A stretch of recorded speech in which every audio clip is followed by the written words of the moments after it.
I'm going very hypothetical here. We want to make a game. Yeah. Try not to make it jealous. Favorite bit of it. I don't know. When we meet again, And you warm up. I don't know why I'm saying I was playing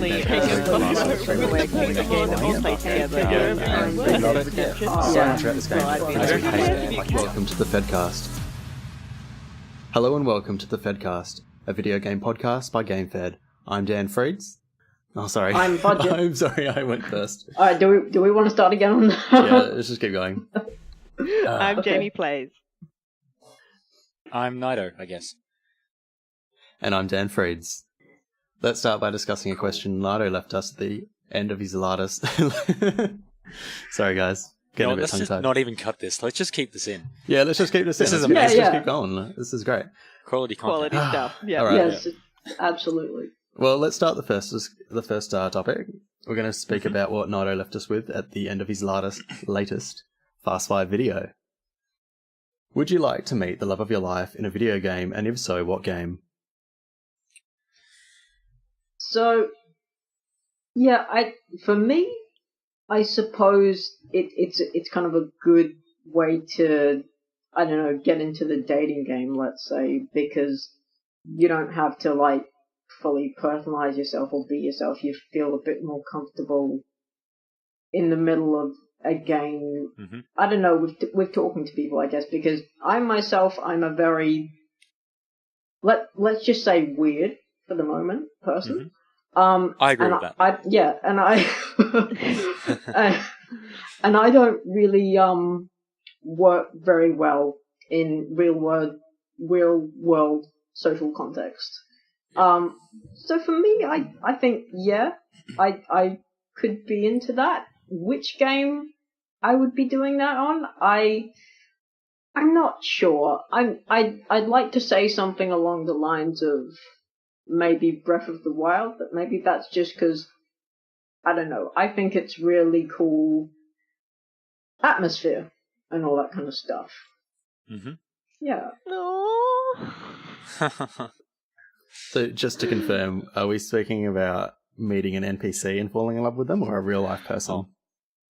A real person. I don't think I'd be. I think that'd be a little weird with an NPC. I don't know about weird. you guys, but Well, you did Yeah. say you're a weird person, so Yeah, I just thought I'd confirm that. but not that kind of weird. Okay, Not quite okay. that kind of weird. Yeah. fair enough. Yeah. I mean, there's only limited dialogue you get with an NPC. After a while, it's just Yeah. silence. I don't know, AI is making some advancements. After a while, it's just the NPCs constantly saying, "I am sworn to carry your burdens." Mm. Yes. I wouldn't disagree with that. Now, I like to think that I've already met the love of my life. So You'd like I'm to going very hypothetical here. Uh-huh. Right. And Try going, not to make him okay, jealous. If we were to meet again, but in a video game form, the only way I can think of the game that we play together is Red Dead Redemption. So I'd be like, on my horse, and then I'd be in distress, and then he'd just come galloping over the Oh, okay. hills and come and save me from a horde of things.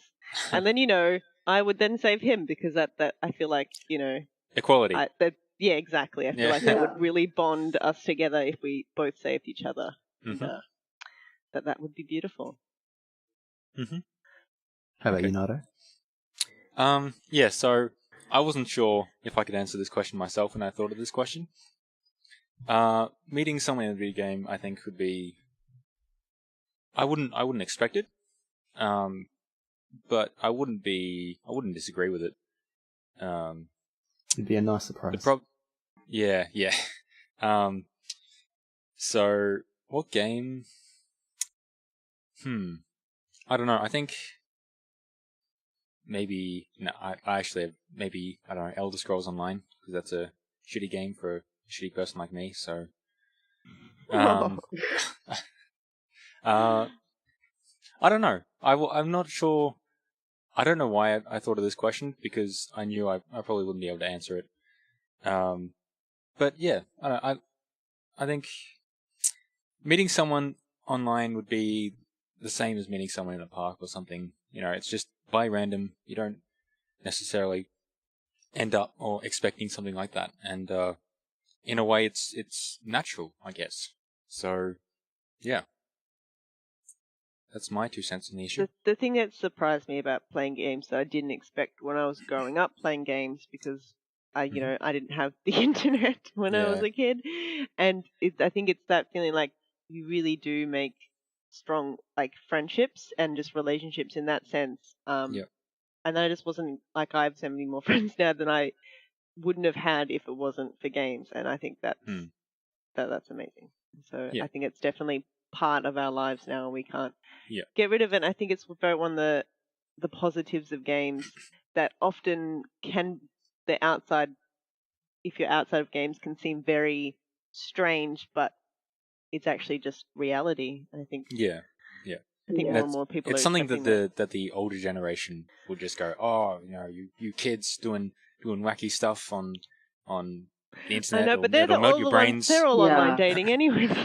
Yeah. It's all hypocritical stuff. But, it is pretty amazing how these sort of relationships you can make online. Like for instance, one of my friends, he played played WoW back in high school. He was part of a clan and all that, and fell in and out of playing it over the years, but he still talks to them all the time. He even flew over there once just to have a meet up. Aww. Nice. Friendships. So good. I don't prefer being alone, so yeah. I mean, I like that we're all here talking about games together because we all play games together. Yeah. Yes. Yeah. Well, shall we move on to the next topic? Probably. Sure. All right, you guys ready? Yep. If you could remaster a game, what would it be?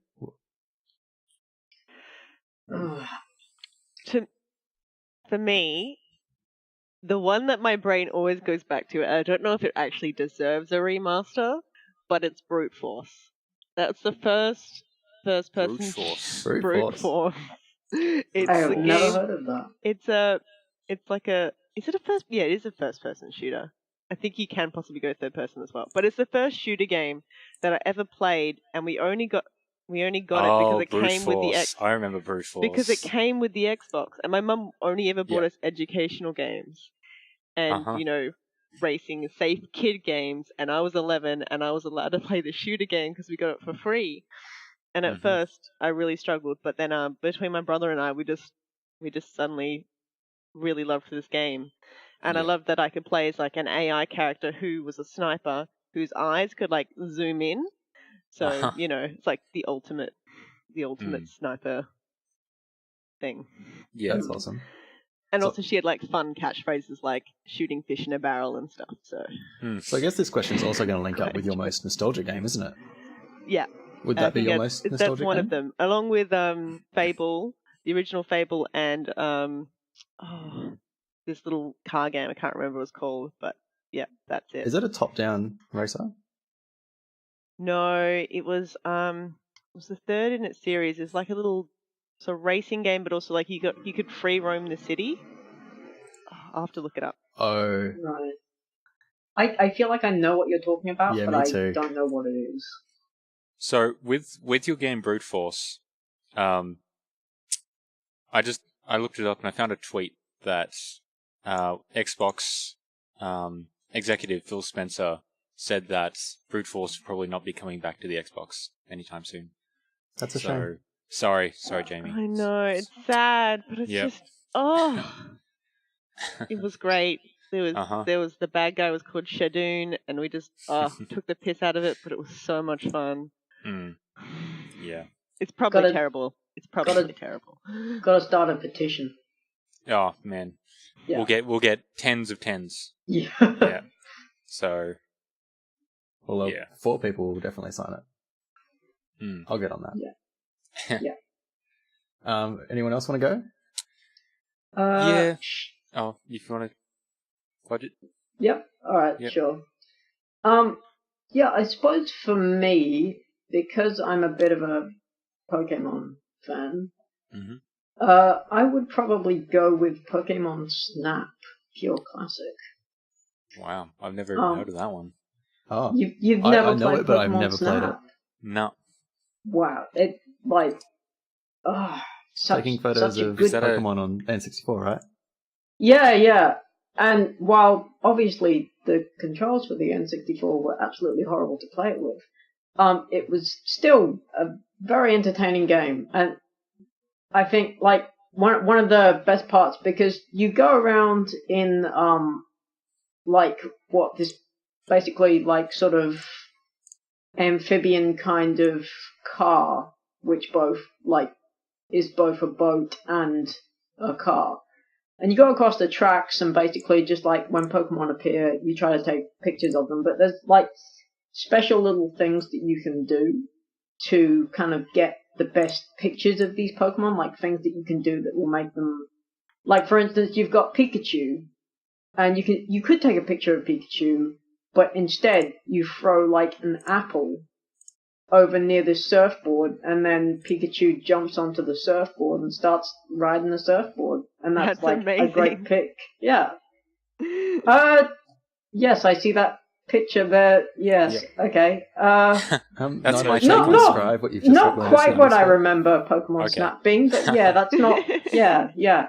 Would one of you like to describe what you've just posted to the chat? Yeah, so for the listeners, so Pokemon Snap is what I imagine Snake from that Solid game, famous thing, Metal Gear Solid. snapping Charizard, snapping his neck. So Then the that's what I imagine Pokemon Snap to be. Yeah. That sounds like a great game. It's Something I didn't realize about. You're kind of along the lines there, but Yep. yeah. You're missing Sure, a very sure. important part of the picture out, though. There's Luigi in the background looking mortified. It's exactly what I was going to point Yeah. out. I didn't realize that he was part of the Pokemon franchise. Yeah, no, he just slipped his way in there. Yeah. They're all in one big universe. That's the thing. Like, Yeah. nobody realizes it, but like, They're just geographically isolated, that's all. Yeah, That's yeah. the only thing. Yeah. But, yes, not a bad representation, but definitely the Pokemon Snap that I remember I would love to see redone on whatever. I think especially on, for instance, a mobile device or anything like that with gyroscopic controls and things like that. I Yeah. think will work. That would Very actually well. be looking at some a of the much better screenshots, version like, of Pokemon it would definitely Go. be okay for mobile versions. Yeah, So- I was thinking that, yeah. Can you imagine Pokemon Go, except it was about taking photos of the Pokemon that appeared in front of you? Yeah, exactly. That's my favorite bit of Pokemon Go. Anyway, the 5 minutes I played of it was being able to like take a photo with the Pokemon with wherever you were. Yeah. I don't Who cares if understand you catch it? people. Yeah, I don't understand people who still play Pokemon Go. I mean, I'd understand when, like one of the new updates come out with all the features, but people who still play it, I don't understand why you still want to, because there isn't many features in it. You can't battle anyone. That's like the main thing, isn't it? Well, there's I think a that's big coming on now. update coming soon. Yeah. So I did a story on that. And yeah, it's going to be okay. Like, I understand people who would go back to Pokemon Go when they, get the new update, but people who are still playing it, the only thing you're really doing is just collecting Pokemon and, that's it, basically. Yeah. They It's a basically bit of a had... weird cult at It is, isn't Circular it? Quay in Sydney. Uh-huh. And so when Pokemon Go first came out, it was madness walking around Circular Quay. Like, it was just like groups of people just running, and you would see at night they would just be like, you could see everyone who's been playing Pokemon Go because they've all got their phones plugged into their little extra battery packs in their pockets and stuff. Yeah. And you could just like point out every third person go, they're playing Pokemon Go. But at nighttime, there's still, even though it's like waned a lot, there's still this small group, and there's clearly the best corner. I think must be a really good Pokestop at Circuit Quay, and there's always people just sitting there in a little corner, and it's weird because the people are all so different, but then it's like this weird cult that's like gathered, and they're still there at 11 o'clock at night, these like hardcore Pokemon Go players walking to the train station. So I live in Perth, and we have a big famous park near us called Kings Park, and for the first few months of Pokemon Go being up, they actually had to close down a whole section of it because people were destroying the grass with how much they Oh, were wow. walking up and down this strip, Ooh. just getting every Pokestop. Yeah, we had a similar problem. Where I live, there's a place called Box Hill, and there's the Box Hill City Council area, and there's a big strip of grass outside, and every time I drive past, there is 50 people out there on that grass looking for certain Pokemon. It's amazing. Like, Is it right still now, like that? they've only just got the grass back to its original state, but Yeah. My during favorite. yeah. My favorite image is someone on a Segway playing Pokemon Go, going back. Oh, and forth. That's efficiency.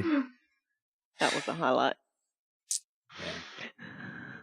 Yeah. To be fair, I would probably do that if given the chance. I don't trust Segways. I don't trust any of Have- those types of Have things. you ever been on a Segway? No, because The- I'm not rich. I'm not rich enough. I've been on one, like, not owned one, but I've gone on like one of those Yep. tours on one, and Okay. they are pretty good for people that like aren't technologically, minded. It Mhm. can be hard, but otherwise it's like it's just like standing basically. Like it's pretty Yeah. simple. Yeah, still, I don't know. I don't know how I feel about that sort of stuff. It's like I can't trust my own body, so why would I trust my body with a fast-moving vehicle?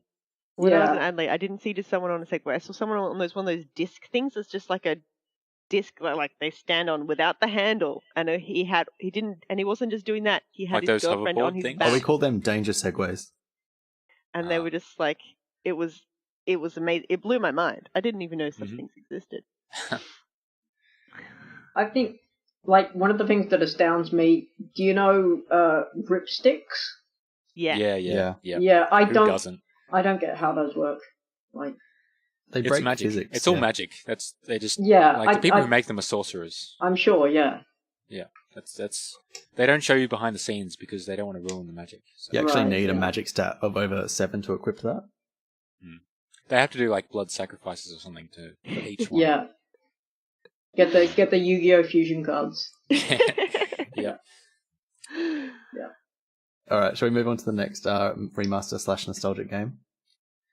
Sure. Yeah. So for me, I think I always seem to go to this answer for this type of question, but my favorite Zelda game, Twilight Princess, is the one that I would say. Even though it's perfect on its own, I'd like to see it in like remastered graphics and Well, it had a new fairly low control resolution, ideas. didn't it? Sorry? It did have a fairly low resolution because of the Wii. Yeah. But still, it was better graphics than its predecessor, in terms of realism, and I like that sort of realism sort of thing instead of the Wind Waker where everything was way too cartoony. So Well, that was their reaction to Wind Waker, wasn't it? yeah, exactly. And yeah, I like the story and the controls pretty okay. So I'd say Twilight Princess would be my answer. It did get a HD re-release recently on Wii U. Ah, well, I don't own a Wii U, so in fact, I won't be owning a Nintendo, like a recent Nintendo console until a good one comes out. Not a Switch fan? I'm okay with the Switch. I'm not sure if I would use its portability as much, like its portable mode. I'm not like I'm okay with a home console and a portable console. Not so much, a fusion of the two. Sure. Yeah.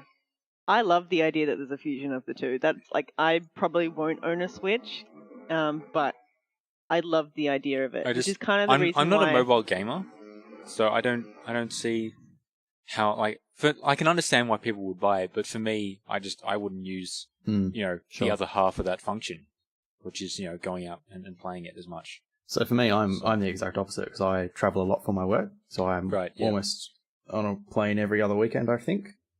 And I travel a lot to rural areas.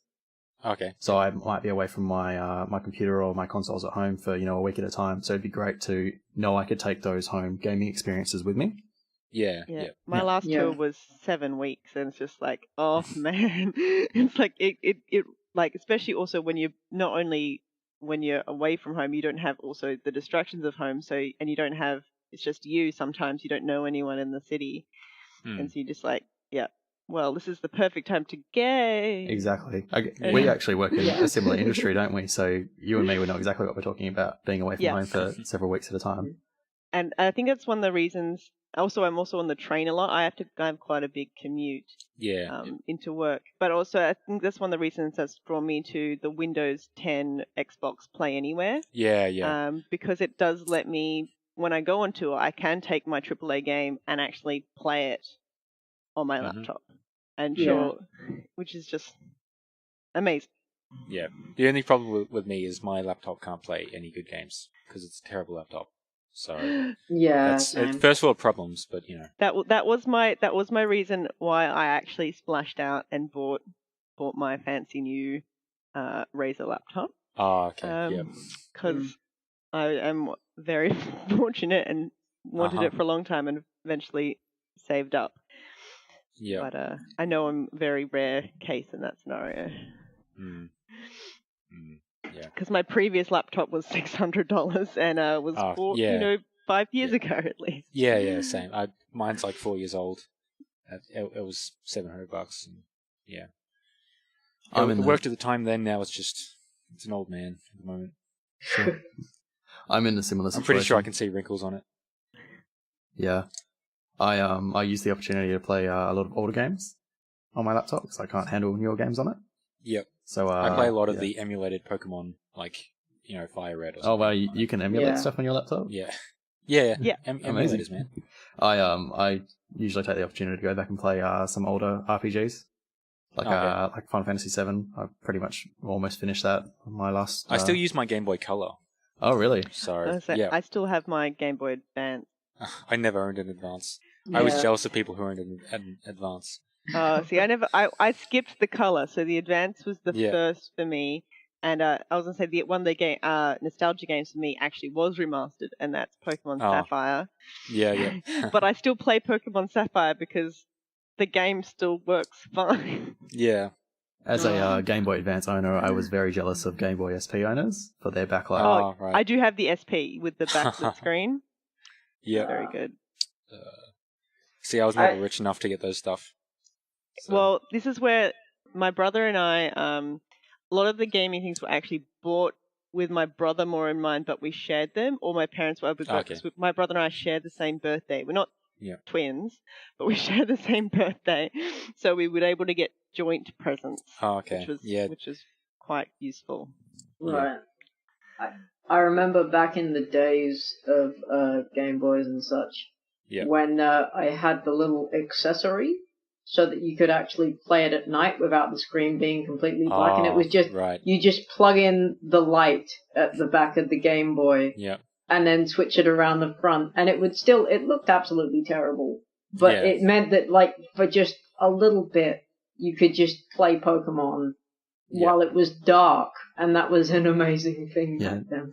Not have to rely on the street lights as you drove in the passenger seat in the car. Yeah. Oh my god, yes.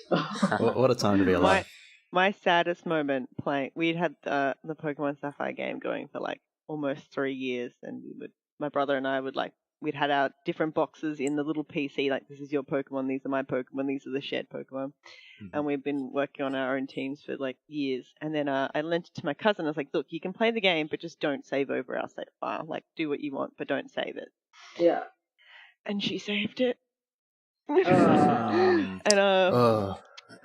it was like, it was like one of the most angry and upset I'd ever been as a kid towards my cousin. I was just like, how could you don't understand it's a breach of trust. Yeah. And she didn't mean to. It was an accident. It was like, you don't understand how much work went into that. That was probably always my problem as a kid, and why no one really ever liked me, because I was so worried of that ever happening that I would just never let anyone else touch any of my games. I would just be like, someone would come up and ask me, and just like, oh, can I have a go? Yeah. And I'd be like, well, it's it's not really a game that for two people, it's not really, I was always okay with borrowing off other people, but never like letting people borrow my stuff. Yeah. So. Yeah. Well, I've got a most nostalgic game that I'd love to see remastered. The Do Spyro tell. series. Yes. 1, 2, and 3 Yeah. in particular. I have played that. I've played that game so much. Not so much recently. I remember back when I was in TAFE a couple of years ago, I got an old big heavy TV from my grandma, and I set up my PlayStation 1 and played through all of Spyro 1 and 100% completed it, and then did the same for 2 and 3. Yeah. And then went to the shop. I always and brought... played the DS versions. Oh, yeah. Yeah. I then went to the shop and brought one of the newer ones. I think it's Hero's Tale. Right. Or where they restart the story and make it into more of a beat 'em up. And I just wanted to die. Probably one of the few times I've actually been angry about a change made to a game series. Normally I'm pretty happy to go, this is the change and this is how it's going to be from now on, but I like, the 3 or 4 games that existed, I can live with just having those. But seeing that there's new Spyro content coming out and it doesn't appeal to me, it's just terrible. I hate it so much. Yeah. I think on the whole of change of video game like types in a series, going from something like Legend of Zelda, like any Legend of Zelda game, to like Hyrule Warriors. Oh yeah. Was like I was kind of okay with it, but it wasn't the same. So it tied me over till like Breath of the Wild, but at the very least it was just a standalone, here's this Dynasty Warriors style Zelda game. But that, in 2 years you're going to have your next Zelda game and it's going to be the same as always.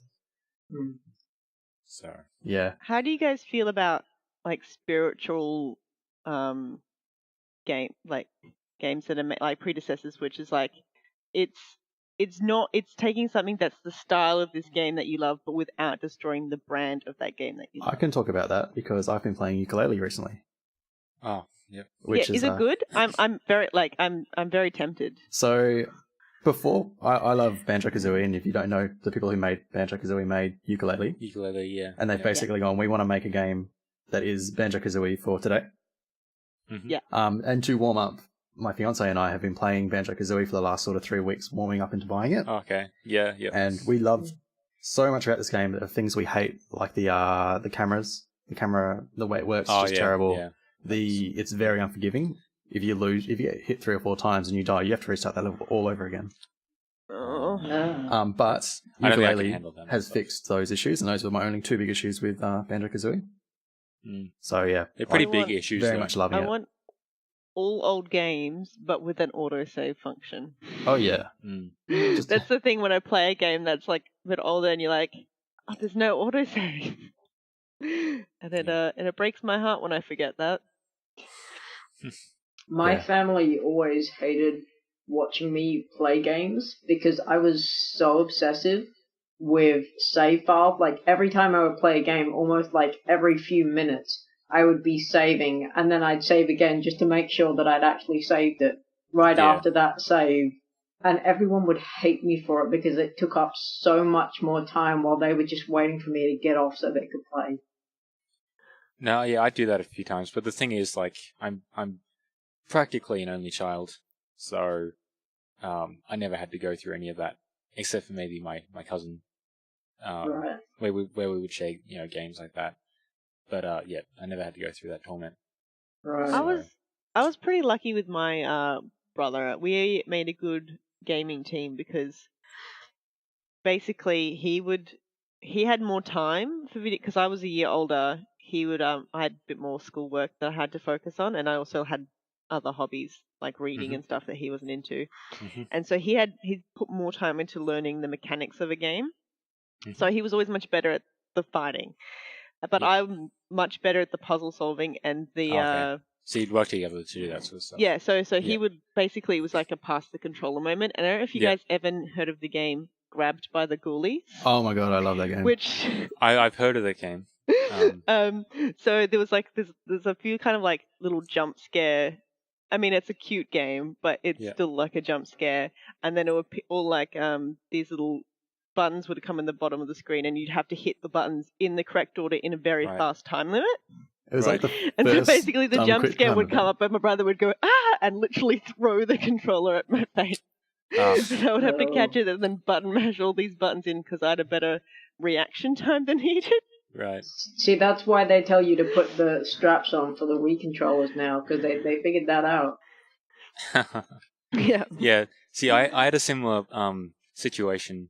It was with Lego Star Wars with my cousin, and like every few times we would switch the controller, but every time it went to a Starfighter game or like a Starfighter level where you're in space and you're in a Starfighter, I would have to give it to my cousin because he was much better at that sort of stuff. So yeah, I was always terrible at that sort of stuff, and it's interesting having that sort of pass the controller to someone else sort of situation. Yeah. Yes, my So- boyfriend makes me do all the racing bits of Ratchet and Clank while he does the platforming. Yeah. Mm. So he gets to do all the fun parts. Yes, but it's mostly just like I'm walking past. He's like, I can't beat this. Take this. hmm Yeah. Yeah. Well, shall we call it there? Yeah. I think so. I guess. With that, we come to the close of this FedCast. If you like what we heard, feel free to leave us a review, subscribe to us on YouTube, follow us You on wanna say it another Facebook or time? Twitter. So yeah, you can catch me on Twitter. I'm Fudgett on Twitter. You can see I'm Fudgett_Fed. You can find me on there. I'm usually doing nothing, but hey, why not, get on there anyway. I'm Jamie_plays, and I often have pictures of chickens. If you like chickens as well as games, you can follow me. And you can follow me on Twitter at TheNido or ThenIdo, whatever works for you. Yeah, I don't post much, but I post. When I do post, it's not that great. So, but You're it's selling something. yourself short. Well, that's the thing. You got to set the bar low. So, yeah, you can follow me there. Hey, it's only up from here. And I'm Dan Freeds, and you can follow me on Twitter at Dan Freeds with a Z.